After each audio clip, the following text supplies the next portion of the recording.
Hey there, so I'm going to show you how to create a rubric for your Padlet in Google Forms. So you're going to want to open up Chrome, and once you're in Chrome you're going to want to get into OneLogin.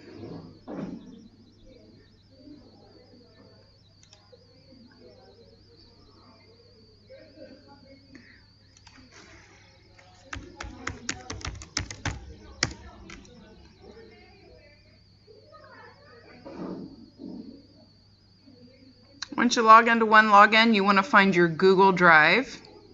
If it's not in your frequents, you can click on Company to see all of them. But go ahead and click on your Google Drive.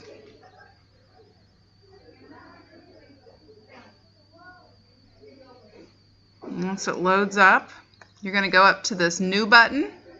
When you click on the New button, you're going to get a drop down, and you want to go down to More and open up Google Forms.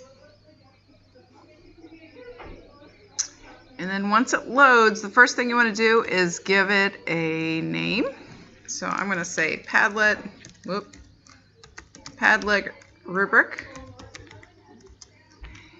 And once you give it a name, you can go up here to Title and click on there, and it'll give you the same name in your document name as you did for the title. And then in the description, I highly suggest maybe you give directions. So please fill out the following rubric.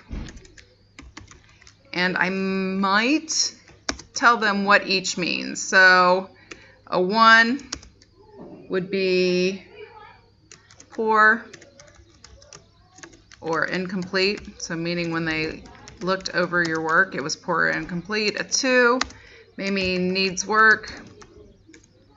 I'm totally making this up as I go. So 3 would be average work.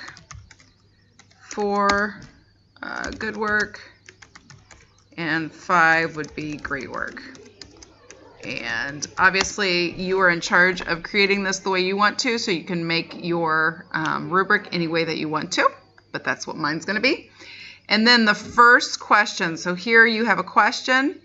I'm going to go ahead and click on that, and that will give you the options that you need. We are going to come down here and create a multiple choice grid. So that's going to give you those little round radio buttons like this, and you have to choose one per row. So I'm going to put a question up here. My rubric, the first one is going to be about content. So I'm going to put content, and then for my rows, I'm going to say what do I want you to look at when you're looking at the content of my rubric. So I'm going to say clear purpose. Number 2, I'm going to state specific details. And row 3 would be length requirement. Again, this is based on how you develop your rubric and the guidelines that your teacher gives you. This is kind of what I'm going to do for this video's purpose. So I have my content specifics in the row, and then in the column I'm going to put that 1 to 5 grid so that you can decide whether you think it's poor or it's great. So I'm going to start with 1, then I'm going to do a 2, a 3, a 4, and a 5. So easy as that. So I am going to go down here and make it a required response, because you want the person who's looking at your rubric to answer each question. So then when I'm ready to add my next piece to my rubric, I would go up here to this plus and add a question. And I'm going to do the same thing. I'm going to choose a multiple choice grid. This time I am going to focus on style. And then row 1, I'm going to put, it has a formal tone. Formal tone. 2 would be MLA formatting. Number 3, active sentences. And then number 4, I'm going to say concise. Concise. If you ever add an extra one, or if you say I don't want concise, all you do is have to exit out. Okay, so I'm going to add it back though. Concise. And notice that number 5 doesn't have the X out. It will not show up in your rubric. So then over here in columns, I'm going to put that grid again. 1, 2, 3, 4, 5. I'm going to make it a requirement. And then I'm going to add another question. And this time I'm going to do editing.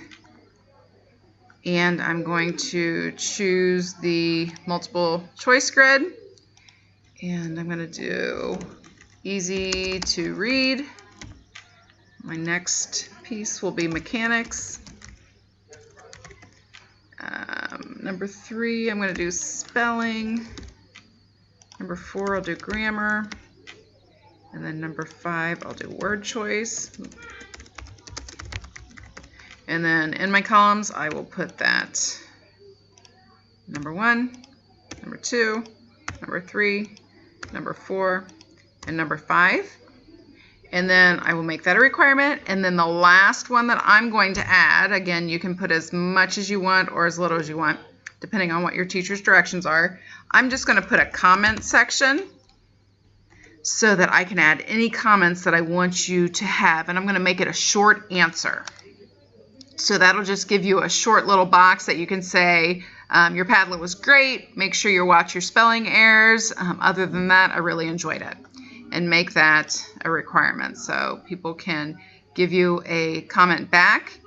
And then you're pretty much finished. So if you want to go, actually, you might want to add one with their name on it. So if I did want to do that, I can add this. These 6 little dots, notice how I get those 4 arrows. I can click that and I can bring that up. Whenever you have those 6 little dots, that's a way for you to move things. So if I decided, you know what, I want people to put their name. So I could make it a short answer. And maybe I say just last name. I just want your last name. And it's required so that you can know who did your rubric. If you want to leave that blank, that's fine as well. But then it's pretty much finished. If I want to see what it looks like, I would click this little eyeball that says preview. And then you'll see this is what, if you send this out to anybody, this is what they'll see. And then they could go through and they would fill it out. So the clear purpose, I'm going to say, yeah, it's pretty good. Specific details, it was average. Length of requirement was average. In formal tone, it was excellent. Your MLA formatting was excellent. Active sentences were great, and it was very concise. Your editing, it was very easy to read. The mechanics were okay. The spelling was great. Grammar was okay, and the spelling was great. And then I could say, you know, your Padlet is fantastic. You may want to consider adding some pictures for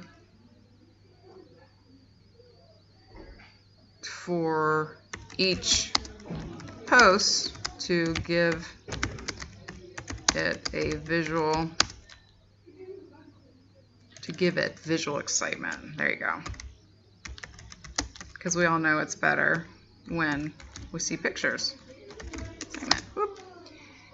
And help spell it right. And then I would submit it. So if I submit this right now, you can see that it's been recorded. Now, since I've submitted it, you will see on your original that the response, there's a 1. So if you click on that response, you'll be able to see what that person has given you. So you'll be able to see the information that they gave you. You can hit individual so you can actually see what the person gave. And you can gather your data this way. You can also hit right here, see this little green square? If you hit that, you can create a spreadsheet so that you can see your information into a spreadsheet. So if I hit create, it is going to click a little box down here, hit click open, and then you'll be able to see in a spreadsheet what time I did your rubric, my last name, and then what scores I gave to you. That's kind of an easy way to gather your information into one spot. And then I can scroll over and see everything. Can even see my comments. And it's just a quick way to gather information and be able to read it. So, good luck on creating